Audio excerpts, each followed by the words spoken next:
talking about this cyclic GMP pathway. So due to stress factors, overweight, obesity, hypertension, diabetes, COPD, iron deficiency, it leads to the release of these cytokines, interleukin 6, TNF alpha, and all these. All these cytokines leads to formation of reactive oxygen species.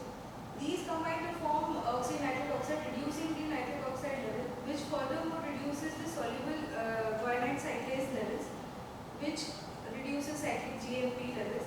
This is a major reason. The reduction in cyclic GMP levels causes increase in the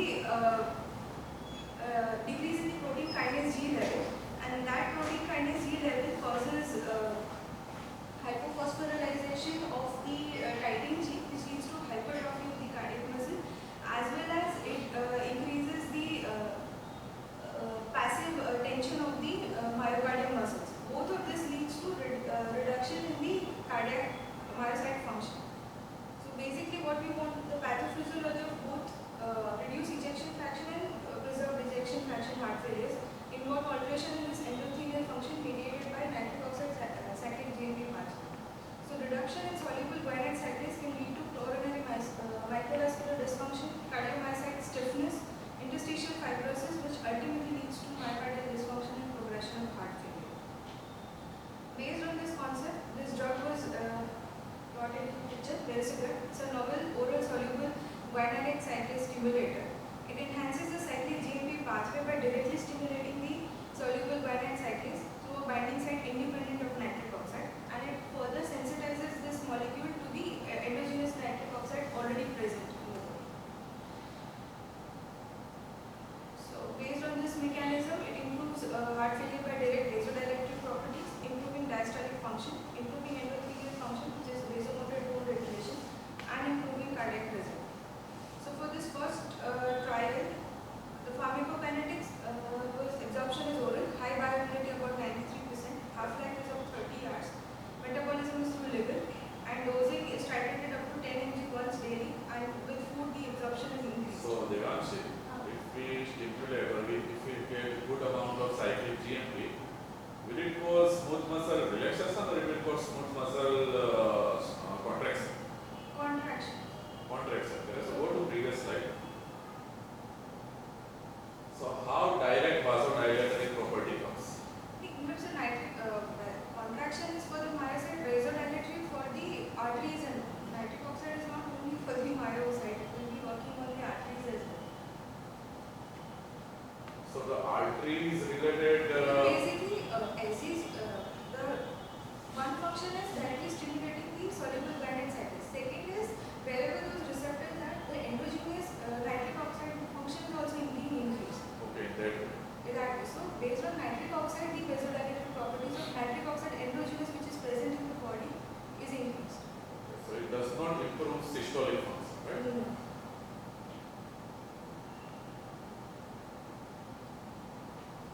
So again, most common side effect is hypotension and anemia. Rest are allergic reactions, skin rashes and stuff. But the most common to be considered and taken into account is hypotension and anemia. So the first trial which was happened for this was Socrates reduced randomized trial.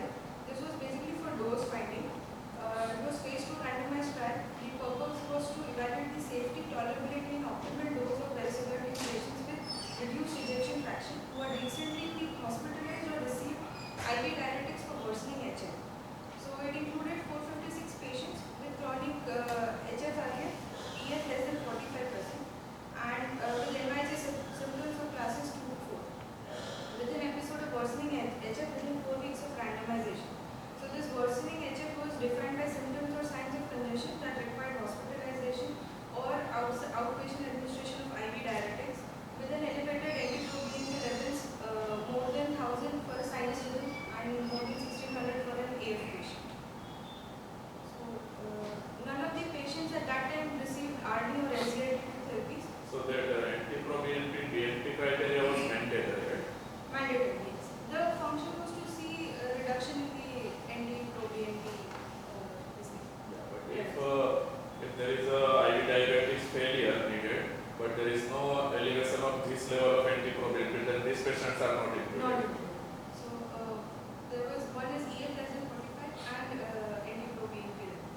Sinus rhythm અને એ બીજાનું level કેમ અલગ અલગ છે?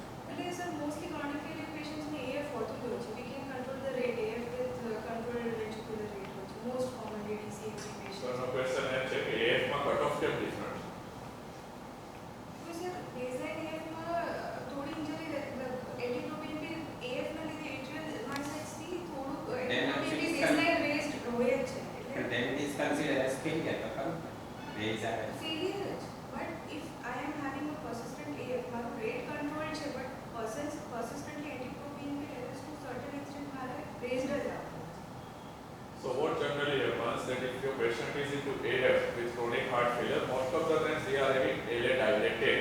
Yes. So the dilated LA produces stretch.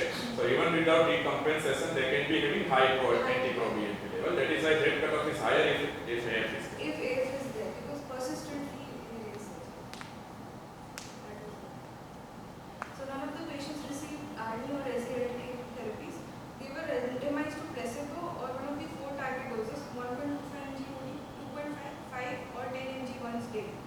Planned total treatment duration was 12 weeks, followed by safety follow at 16 weeks after randomization.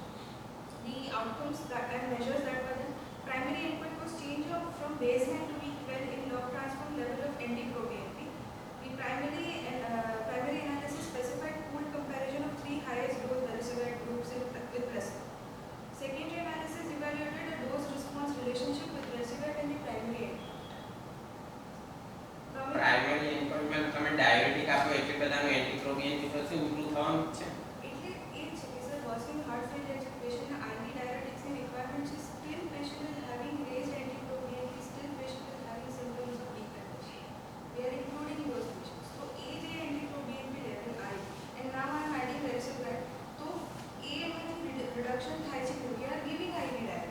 We are giving maximum guideline treatment for this heart failure. Still patient is having complaints of dehydration. So એના પછી reduction થાય છે in age group. That is what you want to see.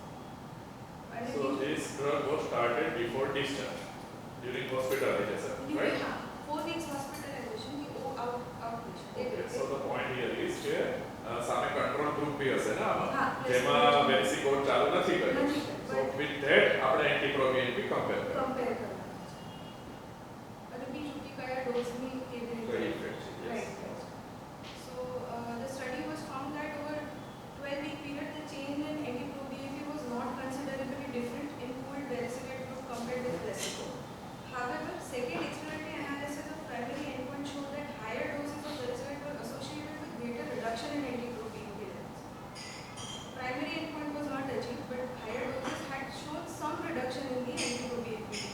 એટલે 10 Melinda 3 કરેલા આપણે એટલે 2.5, 5 અને 10. એટલે મોસ્ટલી હાયર 5 અને 10 માં reduction in NT-proBNP was seen.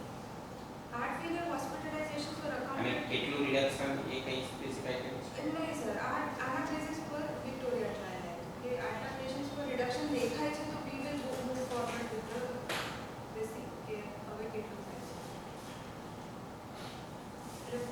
Secondary points were there was heart failure hospitalizations were accounted among the secondary endpoints along with blood pressure, heart rate and changes in level of multiple biomarkers. Despite no differences encountered in these secondary endpoints, patients receiving 2 highest doses of varicevirate experienced a reduced rate of hospitalization, so that is 9.9% in varicevirate and versus 70.4% in placebo, suggesting a dose relationship with higher doses of varicevirate, so that is 5 and 10. No significant changes in mean blood pressure and mean heart rate from baseline to 12 weeks were found between the clusters. So based on this, another trial was started, which was this Victoria trial, varicevirate in patients with heart failure and reduced ejection fraction. So this was randomized, double-blind, placebo-controlled multinational trial, included 42 countries.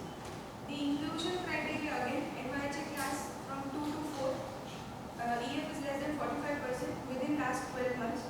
18 more than 18 years of age, again elevated NT-proBNP levels within 30 days before randomization. For sinus rhythm again 1000, for AF more than 1600 picogram per m, and evidence of worsening heart failure. So by hospitalization due to heart failure within 6 months of randomization, or IV diuretic therapy without hospitalization in the past 3 months. All these criteria remain same. The exclusion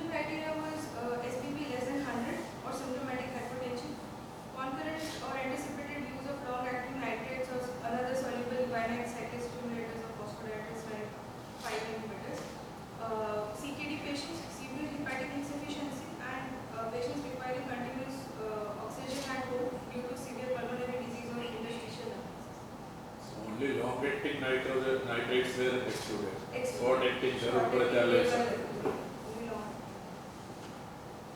So coming over to the study design, patients were randomized. Total 472 patients were taken. They were randomized into 1:2 patients. So for 30 days they were screened with all the NT-proBNP levels. And initially the drug was started at 2.5 mg per oral. Every 2 weeks, since the patient started tolerating drugs, the dose was stepped up to reach 10 mg maximum once oral doses. After every 16 weeks, the patient was taken for follow-up and NT-proBNP levels and everything was checked. So the trial outcomes were, the primary outcome was composite of death from cardiovascular causes or first hospitalization for heart failure. Secondary were the components of primary outcome. First and subsequent hospitalizations for heart failure and a composite of death from any cause or first hospitalization for HF and any death from any cause. The safety outcome was symptomatic hypotension and symptom. Coming over to the results. So basically the trial started from 25th September 2016 to 21 December 2018. Total 6857 patients were screened and only 5050 was enrolled in 616 sites. The baseline characteristics, the mean age was 67 years. Mostly it was male. And second was this NYHA. The maximum patients are NYHA class 258%. And ejection fraction was less than 40. That was considered. Mean ejection fraction was 29%. And moreover, patients had maximum hospitalization for heart failure in previous 3 months. So that was the major chunk. 66% patients had heart failure hospitalization within 3 months. So those were included. So the use of concomitant guideline-based medical therapy was well balanced in 2 groups. 60% of the patients received triple therapy, a beta blocker, MRA, and an AC inhibitor or ARI or RB. 15% received RE inhibitors. 32% of the patients had an implant CRTD or biventricular pacemaker. So follow-up adherence to the trial was greater than 80% in both the groups. The median dose of trial medication was 9.2 mg. So most of the patients reached 10 mg in measured group, and after approximately 12 months, 90% of the patients were receiving 10 mg tablet dose. So the coming over પેલું statement સમજાણ નહીં બેના એ શું લખ્યું છે એ એડહેરન્સ વાળું એટલે sir 80% બંને 80% drug adherence હતું અને 90% in Velcade and placebo વાળામાં B 93% they were taking as. તો વચ્ચે કોમા તમે નથી કર્યો કેવું છે ને હા 80% પછી કે 93% પેશન્ટના 93.8%. એટલે Velcade ગ્રુપના 93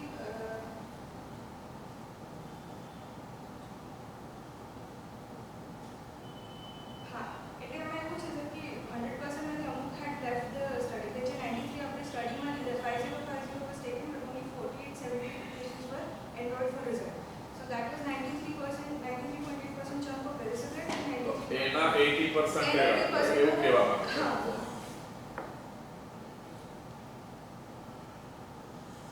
So coming over to the primary outcomes, the primary outcomes had shown that death from cardiovascular or first hospitalization or this the difference hazard ratio came out to be 0.90. So basically there was reduction in the death from any cardiovascular cause or first hospitalization for heart failure. For secondary outcomes, death from cardiovascular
absolute is very huge.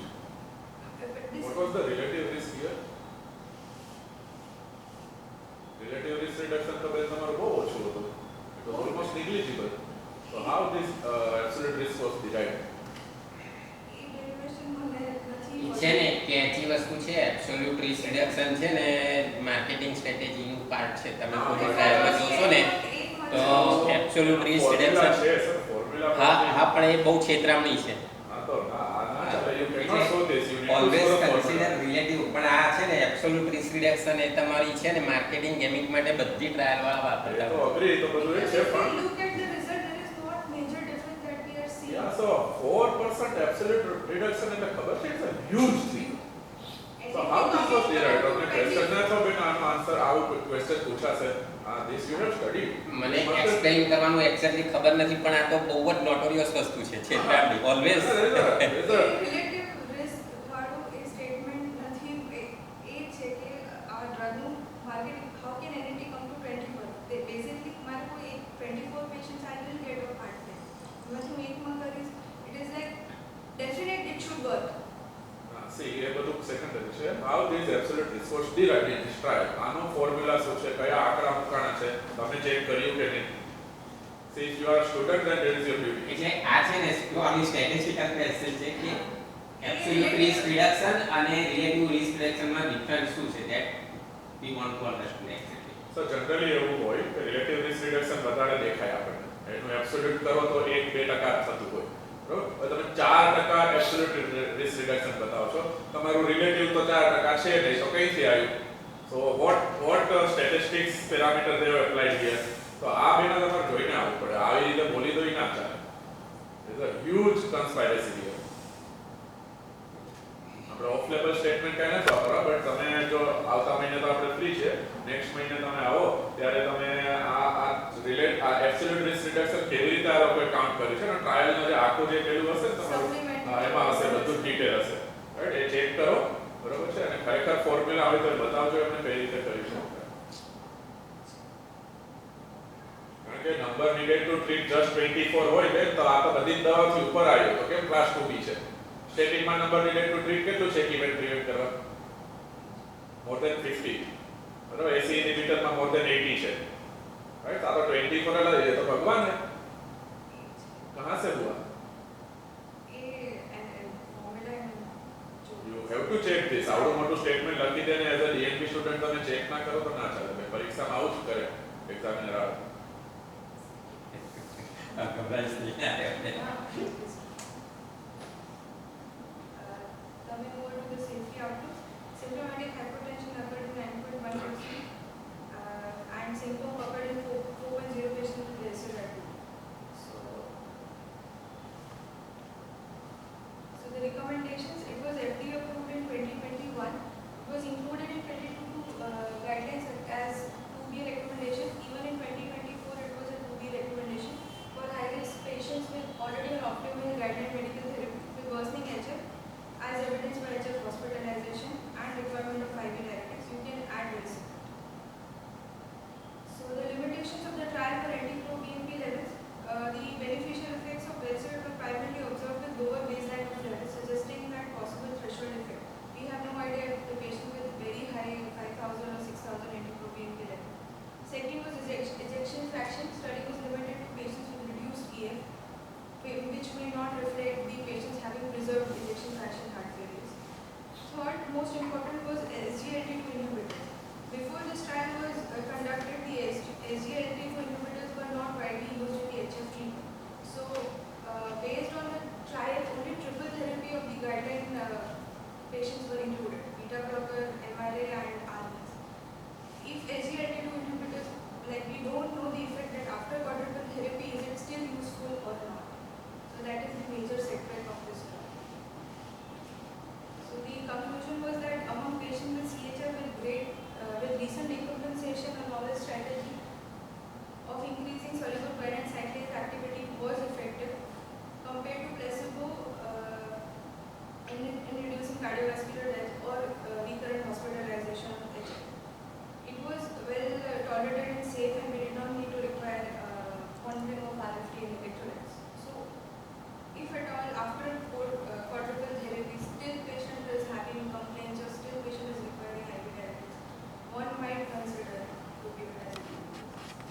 પણ આવી રીતે તો ગાઈડલાઈનમાં આવી જ ના શકે basically. તમારા બધા ડેટા છે એ તમારી કરંટ ગાઈડલાઈનની ડ્રગ્સની પહેલાના છે. How you can not do it. એટલે પહેલા 22માં હતું given, but they had continued the same in 2024 treatment algorithm of chronic heart failure. Though they have given as a very weak recommendation, like 2B, but still they have not removed it. 24માં કંઈક બીજું બી supplement આવ્યું છે, આટલું જ આવ્યું છે કે વધારે કંઈ છે? લાસ્ટ યર કંઈક નવું એડિટિંગ આવ્યું હતું આ આર્ટિકલમાં.